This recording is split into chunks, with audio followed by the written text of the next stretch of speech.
¿Qué tal? ¿Cómo están? Bienvenidos al 15 del día de hoy. Me da mucho gusto saludar a Juan Manuel Robles, que creo que anda por Nueva York. Me dijeron, Juan Manuel, ¿andas? Eh, para hablar de Tragedia en Collins Avenue, libro de Planeta que acaba de salir. A ver, Juan Manuel, la primera pregunta es, vamos a hablar del libro, de esta crónica extensísima de las personas, de la comunidad, de ese desastre que conmocionó a Miami, pero ¿de dónde salió la idea? Es decir, ¿qué quería? Es una historia periodística, es una historia que conmovió a todo el mundo, pero ¿dónde dijiste, quiero hacer esta crónica más amplia, más tal, que tenga que ver con las vidas de las personas que vivían, con lo que se derrumbó más allá del edificio? ¿Dónde salió la idea, la primera idea? Bueno, yo me enteré de esto como todos por las noticias y de hecho cuando pasó me impactó mucho y me di cuenta de que mucha gente se conectaba a este evento, o sea, mucha gente se conectaba de todas partes del mundo. Y yo creo que tenía que ver con las historias personales y en mi caso particular con la cantidad de historias latinoamericanas que había. Historias de personas de países como Argentina, Colombia, Chile, eh, digamos, la propia comunidad cubana de Miami, ¿no? Entonces, como que yo comencé a indagar por ahí y me interesé en las historias de vida de estas personas que en muchos casos son historias también de migración, son historias de conseguir el sueño americano y verse en una situación totalmente fortuita. Eh, y un poco también mi idea fue explorar, pues, ir hacia atrás, ¿no? Ir hacia atrás, partiendo de este día trágico, ir hacia atrás y también un poco hacia adelante, digamos, un poco viendo lo que ocurrió después, ¿no? Sí, porque, a ver, y tú lo adviertes, no se trata de una investigación para saber por qué se cayó, quién es el responsable, para eso hay quien lo está haciendo, ¿no? Y sí cuentas los problemas del edificio y como antes ya la gente decía que, pero acaba siendo más una crónica, hombre, que describe un poco ese Miami, ¿no? Latinoamericano, ¿no?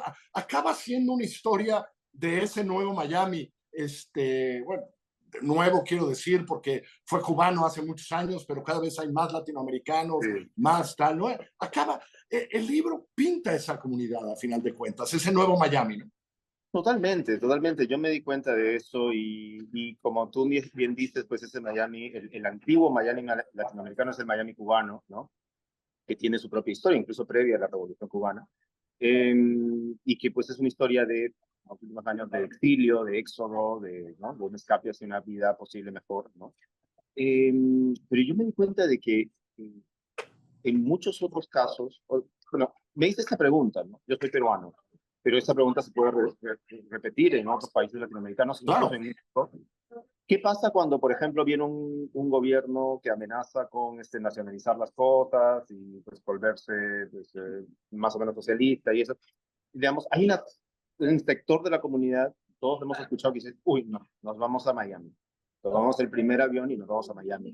Entonces, yo creo que parte de esa comunidad estaba ahí, ¿no? Y muchas veces en Latinoamérica se trivializa un poco esto como algo que tiene que ver con la buena vida y la superficialidad y el pánico, pero es algo muy presente en muchas de esas historias y es algo muchas veces real, o sea, y no solamente desde el punto de vista de situaciones convulsas por parte de la izquierda latinoamericana. Una de las historias es de alguien que trabajaba para Allende y que termina viendo a su propia familia, él sin ser socialista, también termina viendo a su propia familia víctima del golpe de Pinochet y es nada menos que el tío de Michelle Bachelet, que vivía ahí, que ya estaba como retirado, ¿no? Y lo que también me pareció interesante es que varias de estas historias son historias convulsas y que estas historias convulsas terminan en un momento de calma y paz que tiene como escenario este edificio, perdón. Tiene como escenario este edificio. Entonces eso a mí me pareció muy, muy rico y quería recoger esas historias y por eso... Como tú lo haces el recuento, hay familiares de 7 presidentes o expresidentes de Sudamérica relacionadas con el edificio, relacionadas con el lugar, ¿no? Con el condominio.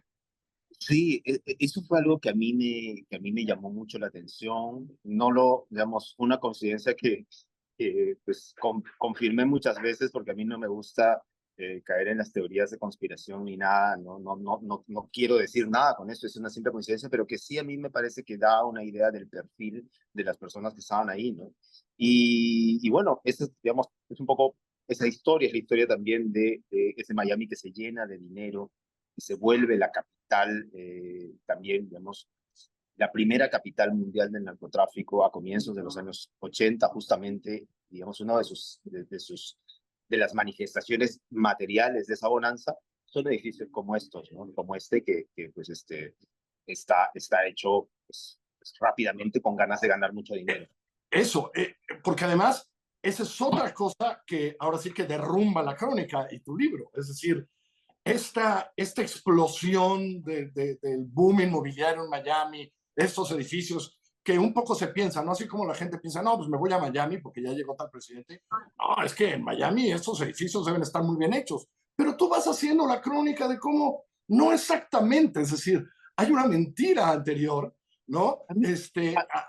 Para este crecimiento y el dinero y venga, que acaba llevándose a las víctimas y que provoca la tragedia, ¿no? Eso Es también una me mentira. pareció Eso también me pareció muy interesante porque desde nuestro punto de vista latinoamericano solemos ver a los Estados Unidos como, digamos, el ejemplo de lo bien hecho en todo sentido, ¿no? Y definitivamente es una sociedad mucho más avanzada y probablemente mucho menos corrupta.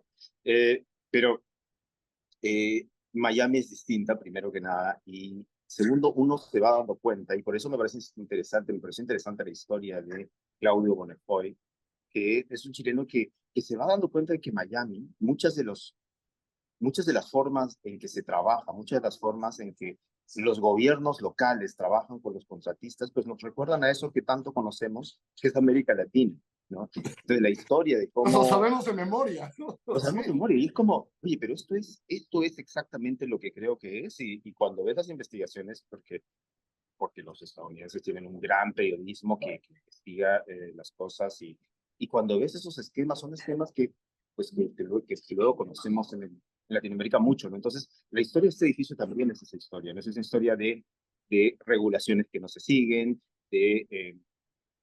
digamos, de lo que en el Perú llamamos criolladas, o sea, que son, digamos, como que pues, no voy a hacer, tengo permiso para hacer 12 pisos, pero voy a hacer uno más, que es el penthouse, y no es un piso, pues yo lo declaro así como que no es un piso y ya está, y lo hago, ¿no? Y también esta cosa del dinero que permite hacer cosas eh, digamos, con poder, ¿no? Eso también me quedó digamos, muy marcado.